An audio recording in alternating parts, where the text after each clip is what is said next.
Hey, hi, hello everyone. Welcome back to my YouTube channel.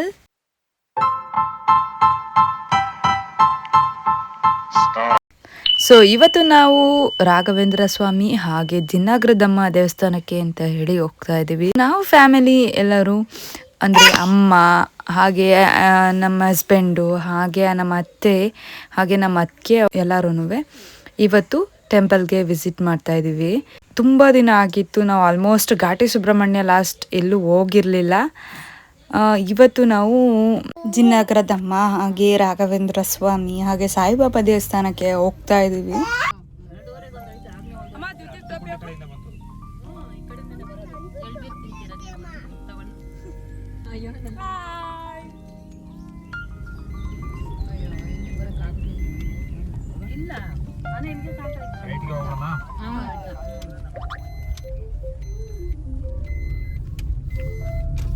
ಇದೇ ನೋಡಿ ಜಿನ್ನಾಗ್ರದಮ್ಮ temple. So ಇದು ಮಾತ್ರ ಮಸ್ತಾಗಿದೆ, ನನಗೆ ತುಂಬ ಇಷ್ಟ ಆಯಿತು. ದೇವ್ರು ಮಾತ್ರ ತುಂಬ ಚೆನ್ನಾಗಿದೆ. ಹಾಗೆಯೇ ನಾವು ಬರೋದ್ರೊಳಗೆ 1:45 ಹತ್ರ ಆಗಿತ್ತು. ಸೊ ಊಟ ಕೊಡ್ತಿದ್ರು. ಹಾಗೆಯೇ ದೇವಸ್ಥಾನಕ್ಕೆ ಹೋಗಿ ದೇವ್ರಿಗೆಲ್ಲ ಬೇಡ್ಕೊಂಡು ನೆಕ್ಸ್ಟು ನಾವು ಊಟಕ್ಕೆ ಅಂತ ಹೇಳಿ ಹೋದ್ವು. ನಮ್ಮಮ್ಮ ಅವರು ಇರೋದು ಶಿವನಪುರ ಅಂದರೆ ಅರ್ಶಿನಕುಂಟೆಯಲ್ಲಿ ಶಿವನಪುರ ಅಂತ ಹೇಳಿ. ಈ ದೇವಸ್ಥಾನ ಇರೋದು ರಾವತನಹಳ್ಳಿ ಅಂತ. ಸೊ ಅಲ್ಲಿಂದ ಇಲ್ಲಿಗೆ ಒಂದು 2 or 3 ಕಿಲೋಮೀಟರ್ಸ್ ಆಗುತ್ತೆ ಅಂತ ಅನಿಸುತ್ತೆ. ಅಲ್ಲಿಗೂ ಇಲ್ಲಿಗೂ ತುಂಬ ಹತ್ರ ಇದೆ. ಟೆಂಪಲ್ ಮಾತ್ರ ತುಂಬ ಚೆನ್ನಾಗಿದೆ ನೋಡಿ. ದೇವರು ಎಷ್ಟು ಸುಂದರವಾಗಿ ಕಾಣಿಸ್ತಾ ಇದೆ ಅಂತ ಹೇಳಿ ನನಗಂತೂ ಸಖತ್ ಇಷ್ಟ ಆಯಿತು. ನನಗೆ ಈ ಥರದ್ದು ಒಂದು ದೇವಸ್ಥಾನ ಅಲ್ಲೂ ಇದೆ ಅಂತೇಳಿ ಗೊತ್ತೇ ಇರಲಿಲ್ಲ. ನಾವು ಆ್ಯಕ್ಚುಲಿ ಭಾನುವಾರ ಹೋಗಿದ್ವು. ಈ ದೇವಸ್ಥಾನದಲ್ಲಿ ಭಾನುವಾರ ಹಾಗೆ ಶುಕ್ರವಾರ ಹಾಗೆ ಮಂಗಳವಾರ ಪ್ರಸಾದ ಕೊಡ್ತಾರೆ. ನಾವು ಹೋಗಿದ್ದು ಭಾನುವಾರ. ಸೊ ಪ್ರಾಂಪ್ಟಾಗಿ ಹೇಳ್ತೀನಿ, ನನಗೆ ದೇವಸ್ಥಾನದ ಪ್ರಸಾದ ಅಂದರೆ ತುಂಬ ಇಷ್ಟ. ಕೆಲವರು ಲೈಕ್ ಮಾಡಲ್ಲ ಪ್ರಸಾದನ. ಯಾಕೆ ಅಂತ ಅಂದರೆ ಎಲ್ಲಾದರೂ ಟ್ರಿಪ್ ಹೋದಾಗಲೇ ಆಗಲಿ ಇಲ್ಲ ದೇವಸ್ಥಾನಗಳಲ್ಲೇ ಆಗಲಿ ಬೇಡ ಊಟ ಹೋಗ್ಬಿಡೋಣ ಅಂತ ಹೇಳಿ ಯೋಚನೆ ಮಾಡ್ತಾರೆ. ಸೊ ನಾನು ಹಂಗಲ್ಲ, ನನಗಂತೂ ದೇವಸ್ಥಾನದ ಪ್ರಸಾದ ಅಂದರೆ ತುಂಬ ಇಷ್ಟ. ಸೊ ಅನ್ನದ ಋಣ ಸಿಗಬೇಕು ಅಂತ ಅಂದರೆ ಪುಣ್ಯ ಮಾಡಿರಬೇಕು. ಅದರಲ್ಲೂ ದೇವಸ್ಥಾನದ ಪ್ರಸಾದ ಸಿಗಬೇಕು ಅಂದರೆ ಇನ್ನೂ ಪುಣ್ಯ ಮಾಡಿರಬೇಕು. ಸೊ ನಾವು ಫಸ್ಟ್ ಬಂದಿದ್ದು ಜಿನ್ನಾಗ್ರದಮ್ಮ ದೇವಸ್ಥಾನ. ಅದನ್ನು ನೆಕ್ಸ್ಟು ನಾವು ಅಲ್ಲೇ ಹತ್ರದಲ್ಲಿರೋ ರಾಘವೇಂದ್ರ ಸ್ವಾಮಿ ದೇವಸ್ಥಾನ ಹಾಗೆ ಸಾಯಿಬಾಬಾ ದೇವಸ್ಥಾನಕ್ಕೆ ಹೋಗಬೇಕು ಅಂತ ಹೇಳಿ ಬಂದವು. ನಾವು ಆ್ಯಕ್ಚುಲಿ ಫಸ್ಟು ರಾಘವೇಂದ್ರ ಸ್ವಾಮಿ ದೇವಸ್ಥಾನಕ್ಕೆ ಹೋಗೋಣ ಅಂತ ಹೇಳಿ ಹೋಗಿದ್ದು. ಆನ್ ದ ವೇ ಬರಬೇಕಾದ್ರೆ ನಮಗೆ ಫಸ್ಟ್ ಸಿಗೋದೆ ಜಿನ್ನಾಗ್ರದಮ್ಮ. ಸೊ ಅದಕ್ಕೆ ಹೋಗಿ ನೆಕ್ಸ್ಟು ನಾವು ರಾಘವೇಂದ್ರ ಸ್ವಾಮಿ ದೇವಸ್ಥಾನಕ್ಕೆ ಬಂದವು. ಹಾಗೆ ಈ ದೇವಸ್ಥಾನಕ್ಕೆ ಕಾಮಧೇನು ಕ್ಷೇತ್ರ ಅಂತ ಹೇಳಿ ಹೆಸರಿಟ್ಟಿದ್ದಾರೆ. ನಿಜವಾಗ್ಲೂ ಈ ರಾಯರ ದೇವಸ್ಥಾನಕ್ಕೆ ಹೋದರೆ ಮೈಂಡಿಗೆ ಎಷ್ಟು ನೆಮ್ಮದಿ ಸಿಗುತ್ತೆ ಅಂತ ಅಂದರೆ ಆ ಪ್ಲೇಸು ಕೂಡ ತುಂಬ ಪೀಸ್ಫುಲ್ ಆಗಿದೆ. ನಿಜವಾಗ್ಲೂ ನನಗೆ ಎಷ್ಟು ಖುಷಿ ಆಯಿತು ಅಂತ ಅಂದರೆ ತುಂಬ ಖುಷಿ ಆಯಿತು.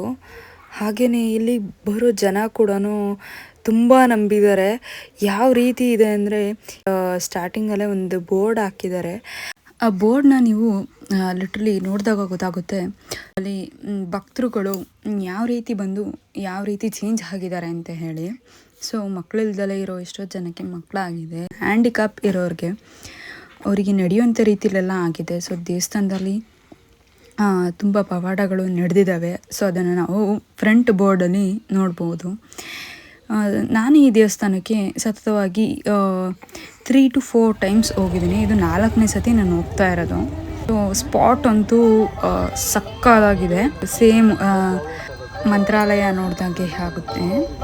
ನಿಜವಾಗ್ಲೂ ತುಂಬ ಸ್ಪೇಷಿಯಸ್ ಆಗಿದೆ. ಸೊ ಅಲ್ಲೋಗಿ ಕೂತ್ಕೊಂಡ್ರೆ ಪೀಸ್ಫುಲ್ ಅಂತ ಅನಿಸುತ್ತೆ. ಹಾಗೆ ಒಳಗಡೆ ಹೋದರೆ ಅಲ್ಲೊಂದು ಟೆಂಪಲ್ ಇದೆ.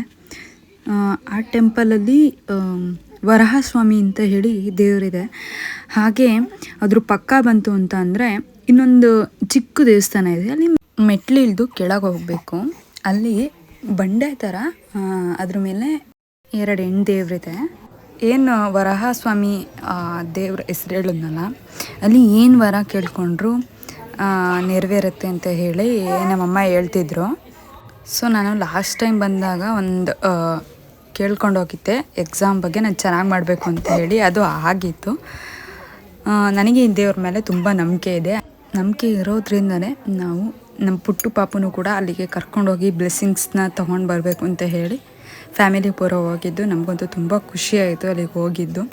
ಸೊ ಹಾಗೆಯೇ ಈ ದೇವಸ್ಥಾನ ಏನು ವರಾಹಸ್ವಾಮಿ ದೇವಸ್ಥಾನ ನೋಡ್ತಾ ಇದ್ದೀರಲ್ಲ, ಅಲ್ಲೇ ಲೆಫ್ಟಲ್ಲಿ ಸೂಪರ್ ಮಾರ್ಕೆಟ್ ಟೈಪಲ್ಲಿ ಇದೆ, ಅಂದರೆ ಮಾಲ್ ಟೈಪಲ್ಲಿ ಗ್ರೌಂಡ್ ಫ್ಲೋರಲ್ಲೇ ತಿನ್ನೋ ವಸ್ತು, ಹಾಗೆ ರಾಘವೇಂದ್ರ ಸ್ವಾಮಿ ಫೋಟೋಸ್, ಹಾಗೆ ಆಟ ಸಾಮಾನುಗಳೆಲ್ಲ ಇದ್ದಾವೆ. ನಾವು ನಮ್ಮ ಅಮೂಲು ಇದ್ದ ಅಂತ ಹೇಳಿ ಅದರೊಳಗೆ ಹೋಗಲಿಲ್ಲ. ಯಾಕೆ ಅಂತಂದರೆ ಅವನು ಹಠ ಹಿಡಿತಾನೆ, ಸುಮ್ಮನೆ ಅಲ್ಲಿ ಪ್ರೈಸಸ್ ಎಲ್ಲ ಜಾಸ್ತಿ ಇದೆ. ಸೊ ಹಾಗಾಗಿ ಅಲ್ಲೇನು ಒಳಗಡೆ ಯಾರೂ ನಾನು ಹೋಗ್ತಿದ್ದು ಜಾಸ್ತಿ ನೋಡ್ತಿರ್ಲಿಲ್ಲ, ಹಾಗಾಗಿ ನಾವು ಏನು ಹೋಗಲಿಲ್ಲ. ಸೊ ನೋಡಿ, ನಿಮಗೆ ಹೇಳಿದ್ನಲ್ಲ ಅಲ್ಲಿ ಸ್ಪಾಟ್ ಎಲ್ಲ ಚೆನ್ನಾಗಿದೆ ಅಂತ ಹೇಳಿ. ಸೊ ಇದೇ ನೋಡಿ, ಗಾರ್ಡನ್ ಟೈಪಲ್ಲಿ ಮಾಡಿದ್ದಾರೆ, ತುಂಬ ಚೆನ್ನಾಗಿದೆ. ಅಲ್ಲಿ ಹೋದರೆ ಮೈಂಡ್ ಫ್ರೆಶ್ ಅಪ್ ಆಗುತ್ತೆ. ಸೊ ಆ ಗಾರ್ಡನ್ನಲ್ಲಿ ನಿಂತ್ಕೊಂಡ್ರೂ ಕೂಡ ನಾವು ದೇವಸ್ಥಾನನ ನೋಡ್ಬೋದು. ಸೊ ನಾವೀಗ ನಿಂತಿರೋದು ಅನ್ನದಾನ ಮಾಡ್ತಾರಲ್ಲ ಅಲ್ಲಿ. ನಾವು ಹೋಗಿದ್ದ ದಿನ ಮೊಸರನ್ನ ಹಾಗೆ ಪಲಾವ್ ಕೊಡ್ತಾಯಿದ್ರು.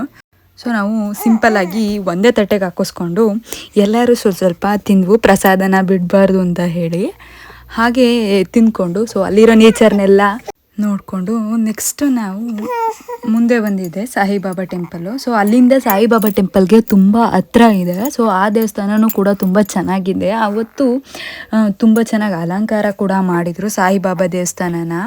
ಹಾಗೆ ದೇವಸ್ಥಾನದ ಮುಂದೆ ಇನ್ನೊಂದು ವೀಕ್ ಬಿಟ್ಟು ಕಡಲೆಕಾಯಿ ಪರ್ಸೆ ಇತ್ತು, ಹಾಗಾಗಿ ವ್ಯೂಗೋಸ್ಕರ ತುಂಬ ಚೆನ್ನಾಗಿ ಡೆಕೋರೇಟ್ ಮಾಡಿಬಿಟ್ಟಿದ್ರು. ನೋಡಿ, ಅಲ್ಲಿ ಮನೆ ಥರ ಮಾಡಿ ಬಿಟ್ಟಿದ್ರು.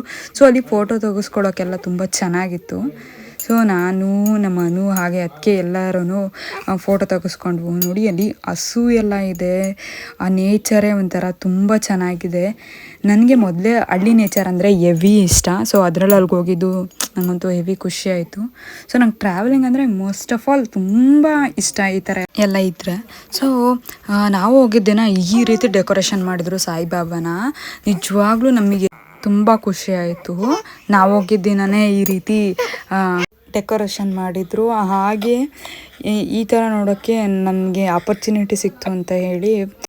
ಸೊ ಯಾರೆಲ್ಲ ರಾಯರ ದೇವಸ್ಥಾನ, ಹಾಗೆ ಸಾಯಿಬಾಬಾ ದೇವಸ್ಥಾನ, ಹಾಗೆ ಜಿನ್ನಾಗ್ರದಮ್ಮ ದೇವಸ್ಥಾನನ ನಾನು ವಿಡಿಯೋ ಹಾಕೋದ್ಕಿಂತ ಮುಂಚೆ ಹೋಗಿ ಏನು ಅನುಭವ ಆಯಿತು, ಹಾಗೆ ಈ ವಿಡಿಯೋ ನೋಡಿದ ಮೇಲೆ ಯಾರಾದರೂ ಹೋಗಿದರೆ ಲೈಕ್, ಕಮೆಂಟ್ ಆ್ಯಂಡ್ ಶೇರ್ ಮಾಡಿ. ಹಾಗೆ ನಿಮ್ಮ ಅನುಭವನ ಕಮೆಂಟ್ ಬಾಕ್ಸಲ್ಲಿ ತಿಳಿಸಿ.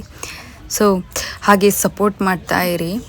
ಹಾಗೆ ನಮ್ಮ ಈ ಪುಟ್ಟ ಜರ್ನಿನ ಯಾರ್ಯಾರೆಲ್ಲ ನೋಡಿದ್ರು, thanks for watching. Like, comment and subscribe please.